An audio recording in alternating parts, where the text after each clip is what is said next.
नाज़रीन कराम अस्सलामु अलैकुम वरहमतुल्लाहि वबरकातुहू।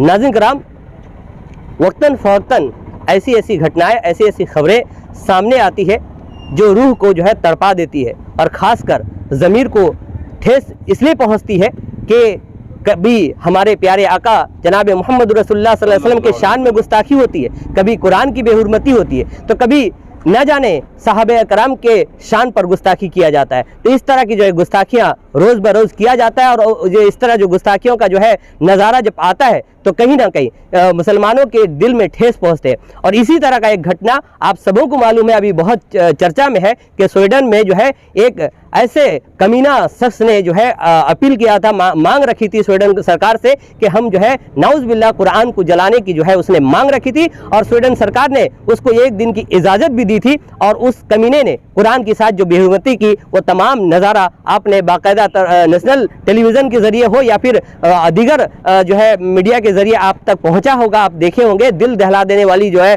घटनाएं सामने आई, लेकिन कहीं ना कहीं वो ये भूल जाते हैं कि इस तरह की जो है हरकत करके जो है तमाम इस्लामी ममालिक को जो है उकसाने का जो है काम करते हैं। और इस घटना के बाद जो है तमाम इस्लामी ममालिक इकट्ठा हो चुके हैं और उनके ऊपर जो है एक्शन भी लिया जा चुका है। लेकिन इसी के मद्देनज़र इस वक्त आप देख सकते हैं कि हम बालाशोर के अड़र बाजार मस्जिद में है, यानी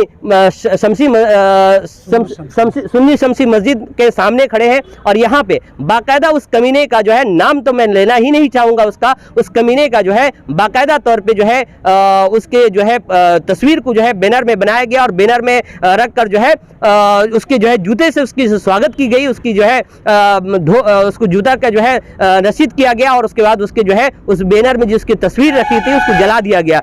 लेकिन क्या यही तक जो है महदूद होकर रह जाएगा? क्या ये जो इस्लामी दुनिया जो है खामोश होकर रह जाएगा? इसके लिए जो है यहाँ पे जो है एहतजाज किया गया था। इस वक्त देख सकते हैं कि तमाम अरब बाजार के नौजवान, तमाम जिम्मेदार लोग के साथ जो है मस्जिद के इमाम साहब खुद मौजूद है। इस जो है बारे में वो क्या कहेंगे, उनसे पूछेंगे कि इमाम साहब, ये हम देखते हैं कि हमेशा जो इस्लाम जो है विरोधी है, जो है मुसलमानों को टारगेट, खासकर इस्लाम को टारगेट बनाने की कोशिश करते हैं। और खासकर हमारे हिंदुस्तान में तो बहुत कम ही, क्योंकि हिंदुस्तान में भाईचारा है, हिंदुस्तान में गंगा जमनी तहजीब है, यहाँ हर मजहब के लोग मिलकर रहते हैं। यहाँ पे उस तरह का नज़ारा ज़्यादातर नहीं देखने को मिलता है, हमेशा जो है भाईचारा बना रहता है। लेकिन बाहर ममालिक से इस तरह की घटनाएं हमेशा कोई फिल्म के बारे में फिल्म बना देता है, तो कोई कार्टून बना देता है, इस तरह की जो है घटना आती है। और इस बार जो कुरान का जो है बेहुरमती का घटना आया, तो आप क्या कहेंगे, किस तरह देखते हैं आप इसको? देखिए, इस बारे में ज़्यादा लफ्ज़कुशाई करने से पहले दिल में बहुत ठेस पहुँचा, क्योंकि हमारे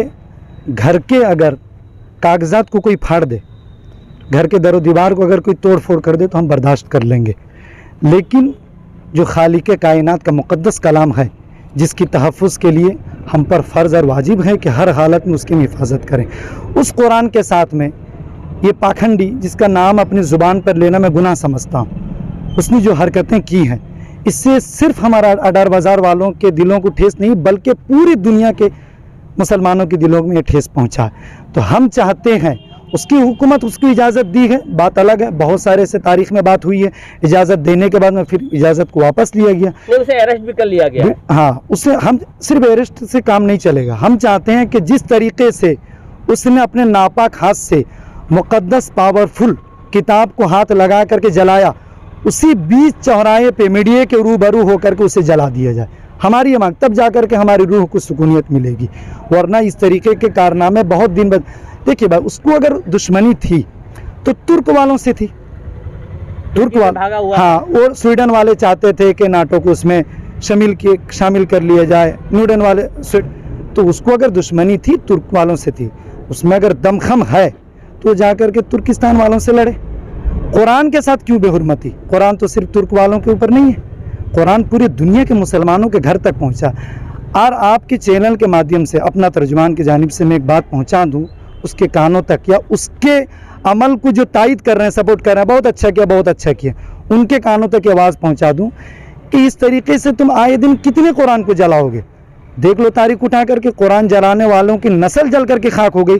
अल्हम्दुलिल्लाह, आज भी मुसलमानों के घरों में कुरान आबाद है, शाद है और सुबह क़यामत तक कायम रहेगा इंशाअल्लाह। अगर तुम जलाने का मकसद रखते हो कि पूरे दुनिया से कुरान को मिटा दोगे, लेकिन हम हाफिज़ों के सीने से कुरान पाक को कैसे मिटाओगे?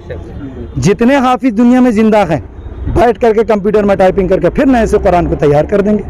तो अभी फिलहाल क्या फिलहाल हमारी मांग यही है कि उसकी हुकूमत ने अगर उसको इजाज़त दी, फिर अरेस्ट कर लिया गया, उसे सख्त से सख्त सजा दी जाए, बस हमारे दिल को यही। वाकई हाफिज साहब जो है कह रहे थे, जिस तरह की जो सुन्नी शमसी जो मस्जिद है अड़ा बाजार, उनके इमाम ये कह रहे थे कि किस तरह के सिर्फ सजा दे उसको अरेस्ट कर लेने से नहीं होगा, लेकिन उसको जो है ऐसी सजा दी जाए कि इबरतनाक सजा हो, ताकि दुनिया देखे कि कुरान के साथ बेहुरमती करने का क्या अंजाम होता है। लेकिन कुरान के साथ बेहुरमती करने का जो अंजाम पूरी दुनिया जानती है कि कुरान के साथ बेहुरमती हो या आकाए नामदार मदीने के ताजदार जनाब मोहम्मद रसूलुल्लाह सल्लल्लाहु अलैहि वसल्लम के साथ गुस्ताखी करने वालों का जो अंजाम दुनिया देखती है, दुनिया जानती है। और इसी कड़ी को साथ जोड़ते हुए मैं आपको एक वीडियो इस वक्त चलाना चाहूँगा। आप देख सकते हैं कि इस वीडियो को देखिए कि एक पंडित ने कुरान की जो बेहुरमती हुई स्वीडन में, उसके बाद उन्होंने क्या कहा। स्वीडन और हालैंड, ये दो मुल्क है जिन्होंने कुरान को जलाया है। ये है कुरान पाक, इसको जलाना,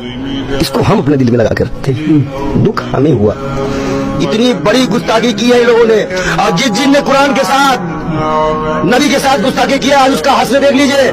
कोई कुत्ता की मौत मरा है तो कोई कीड़े पड़वाया है।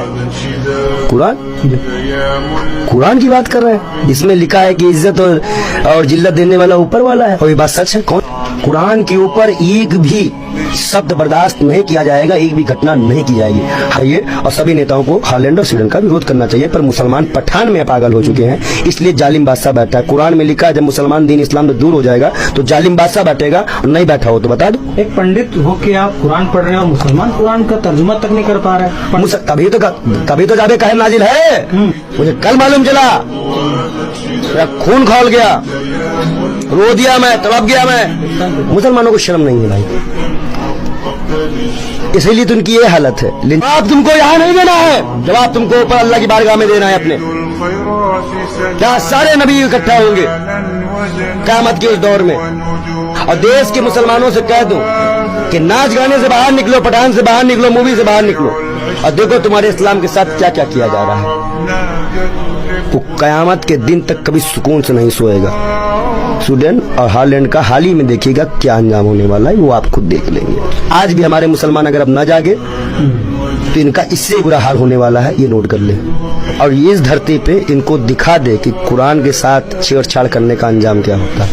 लिख के ये बात दे कि गलती हो गई है, गलती हो गई है। तो नाज़रीन, आप सुन रहे थे कि एक पंडित, मैंने हमारे देश के हिंदू धर्म के एक पंडित की जो है ज़बानी आप सुन रहे थे, कुरान की तारीफ, किस तरह वो कुरान की तारीफ कर रहे थे और किस तरह कुरान के जलाने वाली की जो है निदामत कर रहे थे। आइए सीधा अड़ा बाजार में हम जब मौजूद हैं तो आपको जो है हमारे यहाँ के एक बुजुर्ग हैं अड़ा बाजार के, उनका नाम जानेंगे। क्या नाम है आपका? मोहम्मद रिजवान अहमद। रिजवान साहब, ये जो घटना घटी है, कुरान को एक कमीने ने जलाया है, सरेआम स्वीडन का मामला है, यूरोप का मामला है, क्या कहेंगे, किस तरह निदामत करेंगे? मैं स्वीडन वाले के हुकूमत से मैं यही कहूँगा कि वो जिसने ऐसा काम किया है उसको कड़ी से कड़ी सज़ा दी जाए, और मुसलमानों के साथ जो मुसलमानों के ये इस्लाम ज़मीनों के साथ जो खिलवाड़ हुआ है उसको सख्त से सख्त सज़ा दी जाए, ताकि और लोग इसको देखते हुए कोई ऐसा कदम ना उठाए, ताकि मुसलमानों के साथ में जो जुल्म हो रहा है, जालिम जो है जुल्म कर रहा है, ये जुल्म जो है बंद हो जाए, ताकि और भी कोई इस काम को करने से बाज आए, न कर सके। बिल्कुल बिल्कुल सही बात है कि जिस तरह रिजवान साहब फरमा रहे थे कि उसको स्वीडन सरकार की ज़रूरत है कि उसको किस तरह ज़बरदस्त तरीके से उसको सजा दी जाए, और कोई इस तरह आगे चल के जो है इस तरह गुस्ताखी न कर पाए, इसका जो है ख्याल जो है रखने की ज़रूरत है। और सबसे बड़ी बात यहाँ पे जो पता चला कि किस तरह जो है सिर्फ प्रोटेस्ट कर लेने से नहीं होगा, मुसलमानों को भी चाहिए कि वो अपने दिल में जो है कुरान की मोहब्बत को बसाए और कुरान की जो है तिलावत सुबह शाम करे। अपने घर में ताक में कुरान को सजा के रखने से जो है कुरान की अजमत नहीं हो जाती। तो ये तमाम मैसेज भी यहाँ से निकल कर गया। और सबसे बड़ी बात यह है कि कुरान को तुम कितना जलाओगे, हजारों करोड़ों अरबों की तादाद में हाफिज कुरान मौजूद है, फिर से जो है कुरान हर्फ ब हर्फ जो है लिखा जा सकता है, छपाया जा सकता है। कुरान की बेहुरमती करना कहीं ना कहीं जो है एक जो है बहुत गलत काम किया गया है। और सबसे बड़ी बात आखिर में कह दूं तर्जुमान की जानिब से कि हर एक मजहब को इज्जत की निगाह से देखा जाए, और अगर किसी के मजहब को अगर आप इज्जत नहीं दे सकते तो उसकी बेइज्जती भी करने का आपको हक नहीं है। इसी के साथ अजीम बालेश्वरी, तर्जुमान, न्यूज़ टाइम, बालाशोर, उड़ीसा।